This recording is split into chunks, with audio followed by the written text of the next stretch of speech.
Josh Pate standing by so patiently. We will tell you about Twin Peaks after Josh Pate.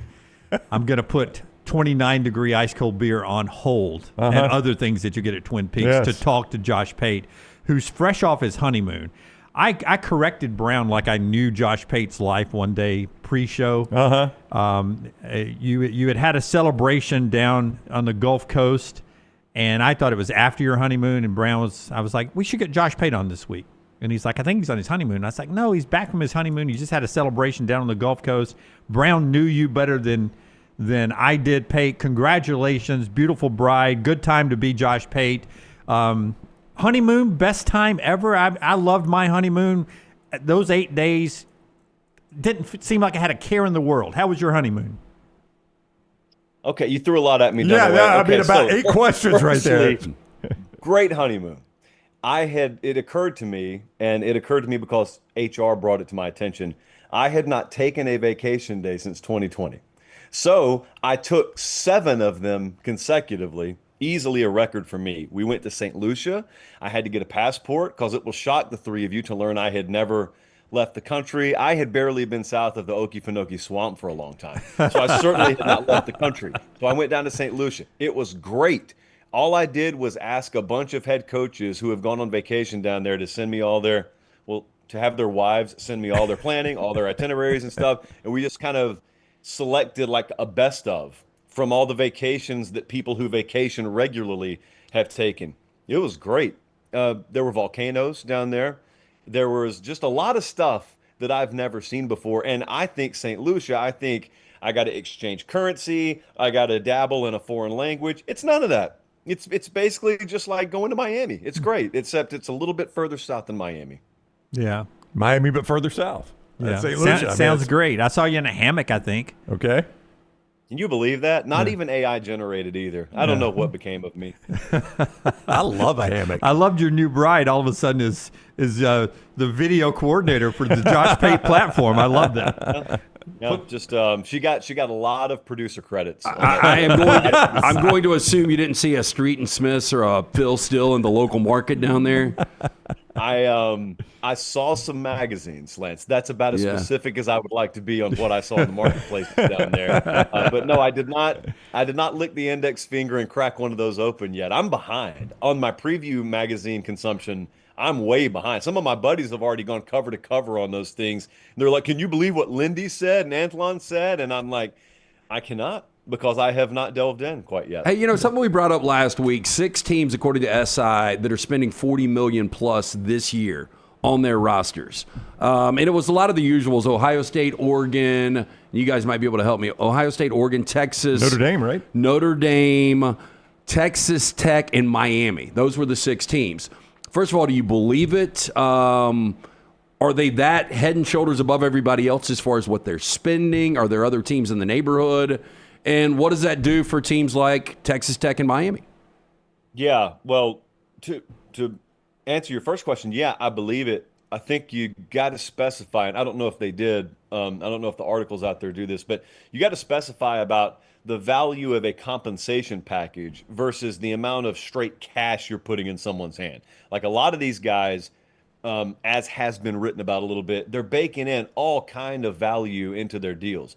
A lot of them want private flights for families. A lot of them want housing, which, hey, I don't blame them. I'd ask for it too. Well, that's not cash in hand, but that's certainly value in your overall signing portfolio, if you will. So if you add all that up, then yeah, I believe those dollar figures are at least ballpark a reality. You ask what it does to me. I go to the school you just mentioned there, Texas Tech. Texas Tech is one that could descend like Sting from the rafters. Like that's one that could come out of nowhere any given year if that's the dynamic. Like if they were to go get a bunch of guys and somehow they all gelled and congealed as a team is supposed to, then they could do some stuff that you're not supposed to be able to do in the Big 12. And then what's also fun is watching a team put together like that go against a team that's still together like Arizona State. It's not a ton of NIL. It's just guys that were there last year. They're still there this year. They are coming off a conference championship. They're coming off a playoff appearance. So it's like classical version of team versus NIL version of team. Both are legal. and you kind of watch them go at it. That game, I think it's maybe like late September, early October. They play each other on the same Saturday that a bunch of the big games happen. There's like, I can't remember which Saturday it is, but there's a big Saturday, and Texas Tech, Arizona State's part of that. But yeah, I pretty much buy some of the dollar figures. So speaking of that, Josh Pate is with us on the Alexander Shinora Trial Attorneys Hotline. Josh Pate CFB, the Josh Pate College Football Show. You see it on YouTube. Go subscribe and give him a thumbs up and consume it every time you can. Based on that, with that in mind, we have varying interviews and reports this week, one of which says Lenora Sellers was offered $8 million in the offseason. One of which, Diego Pavia, says he was offered $4 million in the offseason. Do you believe those? What? We're one away from two truths and a lie, in my opinion. I mean, listen, Diego Pavia, I thought was a nice story last year, Pate, and they upset Alabama. They got a big road win at Auburn. That is not a $4 million quarterback in college football. Well, I would agree with you, but I also happen to know what Duke paid Menza to come there from Tulane. Yeah. And so I don't really know what the market is. I don't know if anyone's worth $8 million a year, or truthfully, I'm just getting back in the swing of things. I didn't even see that report. That's an astronomical figure. I think $4 million, unless you've got an absolute guaranteed commodity. Like if Cade Klubnik was coming to me. All right, well, that's the kind of proven production, 36 touchdowns, 6 INTs last year, playoff caliber guy, played great against Texas. If I'm going to pay that kind of money, I'm paying it for him. All due respect, just oozing respect here for Diego Pavia. No. All caps, no on that. So I do think we're in this sort of latter part of the Wild West NIL era, which thankfully wasn't all that incredibly long, where if we fast forward another 10 years and the four of us are narrating the documentary, you're telling these kinds of things as funny one-off anecdotes. Once things have hopefully calibrated themselves, you're just saying, remember when? And Diego Pavia, $4.5 million rumor, that's just one of the remember whens. Darian Mensah being paid that much money to go from Tulane to Duke, that's one of the remember whens. And then you think about how quickly that gets covered up when you've got all the other headlines out there about the SEC and the Big Ten fighting over a playoff format, or fighting over whether the transfer portal window should be in January or in late spring. It's just a whole bunch of remember when that's going to make the documentary in 2030 really entertaining, and hopefully we're all a part of it. I'm not even sure who's producing it yet. Josh Pate Productions. This college football playoff starting over thing that we're talking about. What you design it for us? What should the playoffs be? Because I never know until I go watch your show whether you on social media is being serious or not.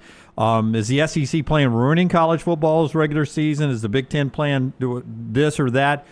Josh Pate, design us a playoff system. What is it? Well, if we are to go by the available models, I always need to preface it like that because you guys know me well. You know I never wanted to expand it. So I just love to go back in time to before it expanded, but that's not a reality. So the reason I say that is because what I am a hardcore proponent of now is something I would have hated myself for 10 years ago. Because 10 years ago, I was of the opinion that no matter how big the playoff is, you should never have automatic qualifier spots for anyone. If we're going to have 4 teams, just take the top 4 teams. I don't want guaranteed spots for conference champs or anything like that. But I've totally inverted my thinking on that, because now what we're talking about is a 14-team field or a 16-team field. And at that point, I believe the only way to maintain what I love the most, which is maximum urgency on regular season games, is to have the AQ structure. So yes, for that reason, I am a hardcore proponent, like massive proponent of what the Big Ten has put out there. I hate what the SEC has put out there. I despise the 5+11 model. And I'm going to use this term loosely, love the AQ model, which I would have hated 10 years ago. The reason is because if you go the 4-4-2-2-1-1, if you go 14 teams, number one, I get that play-in Saturday concept. I get to watch the SEC's 1 and 2 playing the SEC championship game. But it's not just that, Dunaway. Here's what's important about that. In that model, for all the hand-wringing about what it guarantees the SEC in terms of 4 and Big Ten in terms of 4, The only guarantees as late in the season as the first Saturday in December are that those top 2 teams are going to go to the playoff. Outside of that, I'm going to watch 6 go play 3. The loser of that thing's out. They're not going to the playoff. Yeah. I'm going to watch 5 play 4. The loser of that is out. It's the They're not going playoffs to the already. playoff. It's another week of the playoffs. That is correct. It's the right way to think about this. Everyone keeps thinking about how it's so warped because it bakes in superiority for the SEC and the Big Ten. Well, that's already baked into the sport, first off. But how do I get urgency in regular season games? And I'll go rubber to road here. I'll use I keep on going to this example. Let's say it's the first week of November. Tennessee's 9-1. A 9-1 Tennessee that late in the season, probably safely a top 10 team, maybe even a top 5 team. In the 5+11 format, or in taking straight top 16 or top 14, in either of those 2 formats, that Tennessee team knows it can probably lose 2 of its final 3 games. And they know they're in. They're just playing for seeding. In the AQ model, Tennessee, if they lose a game and they go to, let's say, 10-2 end of the regular season, they're probably not playing for the SEC title game, which means they get to the end of the regular season. The number 3 team, theoretically, in the SEC gets to the end of the regular season, and they're guaranteed nothing. They know they got to play their way in on that first Saturday. They may host a game in Neyland, but they got to beat Missouri or beat South Carolina or beat Georgia, whoever, to even go to the playoff. So, yeah, the SEC itself at large is guaranteed 4 spots. But when you drill down to individual teams, almost nobody's guaranteed anything. So that's why I go the AQ model, and people can't get past the principle of it, like they can't get past the dirty concept of pre-guaranteeing conferences 4 spots. Well, I ask you this. Has anyone paid attention to Ross Dellinger's reporting that's been congruent with this? And that reporting is they are retuning the way they value strength of schedule. They are redefining the way they select teams in general. If you go the 5+11 model, not only is the SEC already going to have a huge baked-in advantage because they're the deepest conference in college football, but you also need to understand the table will tilt even further in the SEC's favor as strength of schedule is redefined, which it should be, by the way. I'm not against that. But you're talking about the SEC. I would say if you extrapolated over 5 years, playing a 5+11 model, I would guesstimate the average number of SEC teams getting in that playoff at between 6 3/4 and 7 1/4 teams per year. That'd be darn near half the field every year. If you're an SEC fan, that sounds good. If you're a college football fan, it sucks because the competitive balance is not that anymore. But number 2, it pisses on the regular season in the process. There's no winning in that. That's good for SEC head coaches. And that's about all it's good for. Let's look ahead to one SEC game, major college football playoff implications, October 11th. Look in your crystal ball. One undefeated team, 5-0 Oklahoma, 3-2 Texas coming into this game. How did Texas get to 3-2? Oh, they're going to be 3-2 at this point. I'm telling you right now, you heard it here first. They're losing to Ohio State. They're losing at Florida. They're 3-2 coming into this game. But better quarterback coming into this game. Who do you feel better about right now, Mateer or Manning? Oh, this is Dark Lance. So we have to put the hood on. This is Dark Lance. John Mateer's my guy in this scenario, is he not? John Mateer, I mean, McShay's out there dropping F-bombs talking about how competitive he is. And if he's undefeated, who is he beating? He's beaten Michigan at home by this point. He's beaten Auburn. Texas has lost to Ohio State, and who else do you have? At Florida. Florida? Oh, I mean, that's a tough schedule already, right? Could be. I also have it on good authority that Texas has had trouble finding hotel accommodations in or near Gainesville for that game. Everybody knows. Oh, look out. Look out. Yeah. It's a terrible Bet hotel town. accordingly. Yeah. We're making them stay in Thomasville. There's a Comfort Inn back to it. There used to be a breakfast place. I don't know if it's still in business. What was the name of the place? Cafe Risque. Cafe Risque. There's a Comfort Inn that probably could accommodate. My advice to Texas was learn to speak Ocala, buddy. That's my advice to Texas. I think so. Lance, think about this. Okay, if it's 5-0 OU, 3-2 Texas, there is the distinct possibility that OU wins that game, and Texas exits Dallas 3-3. Oof. How quickly? Look at the snap of the finger. How quickly has the tune changed on? Forget about Arch on Steve Sarkisian.